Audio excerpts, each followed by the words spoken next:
প্রিয় চাঁপাইবাসী, আপনারা এই কাঠফাটা রোদের মধ্যে দাঁড়িয়ে আছেন, আমাদেরকে সমর্থন জানাচ্ছেন, এই জন্য আপনাদের প্রতি আন্তরিক ধন্যবাদ এবং কৃতজ্ঞতা।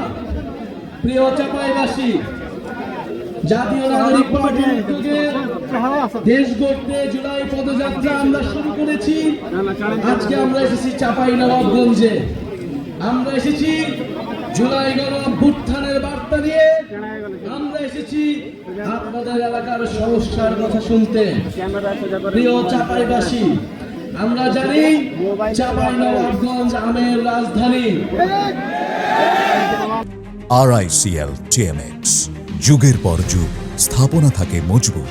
কিন্তু দুঃখের বিষয়, এত ঐতিহ্যবাহী জেলা হওয়া সত্ত্বেও এই আমকে এটাকে শিল্পের পর্যায়ে নিয়ে যেতে, এটাকে বিশ্বের মুখে তুলে ধরতে, এটাকে রপ্তানি করতে কোনো ধরনের উদ্যোগ আমাদের কোনো সরকারি নেয়নি এখন পর্যন্ত। প্রিয় চাঁপাইনবাবগঞ্জবাসী, আমরা জানি চাঁপাইনবাবগঞ্জ রেশম শিল্পের জন্য বিখ্যাত, কিন্তু এই রেশম শিল্প দিনে দিনে হারিয়ে যাচ্ছে। কোনো ধরনের উদ্যোগী নেওয়া হয়নি আমাদের এই জাতীয় শিল্পকে বাঁচিয়ে রাখার জন্য।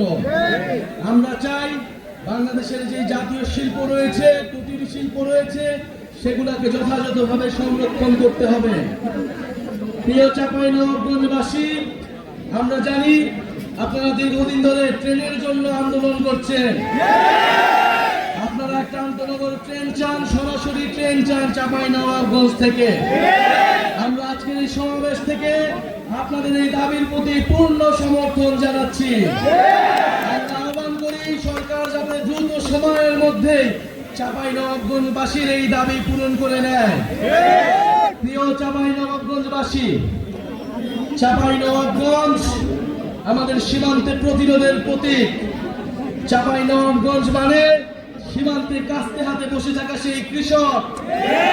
আমরা সেই কৃষকের সন্তান, যারা বুক চিতিয়ে ফ্যাসিবাদের বিরুদ্ধে লড়াই করেছি, বুলেট বুকেতে নিয়েছি। আমাদের আজকের সমাবেশে আমাদের সাথে রয়েছেন একজন শহীদ পরিবার। এই চাঁপাইনবাবগঞ্জের মাটিতে যার জন্ম, শহীদ তারেক হুসাইন। চাঁপাইনবাবগঞ্জ থেকে দুইজন শহীদ রয়েছেন। এই দুইজন শহীদ গণঅভ্যুত্থানে নিজেদের জীবন বিলিয়ে দিয়েছিলেন দেশকে মুক্ত করতে, স্বৈরাচারের কবল থেকে দেশকে নতুন করে স্বাধীনতা এনে দিতে। আমরা সেই শহীদদের শ্রদ্ধা ভরে স্মরণ করি এবং সেই শহীদরা যেই আকাঙ্ক্ষার জন্য, যেই নতুন বাংলাদেশের জন্য জীবন দিয়েছিল, আমরা যাতে সেই নতুন বাংলাদেশ বিনির্মাণ করতে পারি। প্রিয় চাঁপাইবাসী, আজকে অনেক কথা বলার ছিল, কিন্তু জানি আপনারা অনেকক্ষণ ধরে অপেক্ষা করছেন।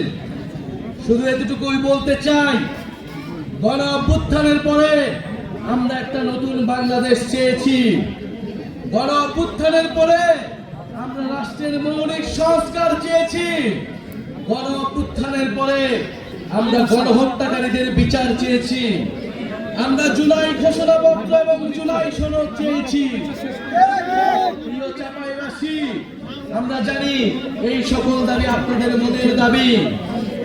চাঁপাইনবাবগঞ্জে কর্মসংস্থানের কোনো ব্যবস্থা নেই। এখানে শিক্ষা, চিকিৎসায় এই এলাকার মানুষ দীর্ঘদিন ধরে বৈষম্যের শিকার, অবহেলিত হয়ে রয়েছে। এই সকল বৈষম্য থেকে দূর হবে বাংলাদেশের সকল জেলা, সেই স্বপ্ন দেখি। প্রিয় এলাকাবাসী, আমরা আজকে এসেছি আপনাদের কাছে জুলাই গণঅভ্যুত্থানের বার্তা নিয়ে। যেই বার্তা একটা ইনসাফ ভিত্তিক রাষ্ট্র কায়েমের জন্য আমাদেরকে স্বপ্ন দেখায়, যেই বার্তা একটা বৈষম্যহীন বাংলাদেশের স্বপ্ন দেখায়। আমরা সেই বাংলাদেশের স্বপ্ন দেখি। আমরা স্পষ্টভাবে আজকের সমাবেশ থেকে বলতে চাই, সীমান্তে বিএসএফ আন্তর্জাতিক আইন লঙ্ঘন করে এখানে গ্রেনেড মারে, এখানে বোমার বিস্ফোরণ ঘটায়। আমরা কিন্তু এই সব আগ্রাসন আর মেনে নেব না। অনেক কাল হয়েছে, সীমান্তে অনেক বাহাদুরি হয়েছে, সেই বাহাদুরি বাহাদুরির দিন শেষ হয়েছে। যদি আর কোনো সীমান্তে কোনো ধরনের পায়দানা করা হয়, যদি সীমান্তে আগ্রাসন চালানো হয়, সীমান্তে আমার ভাইদের উপর হত্যার চেষ্টা চালানো হয়, আমরা সীমান্তে লং মার্চ ঘোষণা করব। আমাদের সীমান্ত আমরাই রক্ষা করব। প্রিয় চাঁপাইবাসী, আজকে আমরা এসেছি 64 জেলায় আমরা যাচ্ছি দেশ গড়ার আহ্বান জানিয়ে, দেশ পুনর্গঠনের অনুরোধ জানিয়ে। এই দেশ আপনার দেশ, আমার দেশ।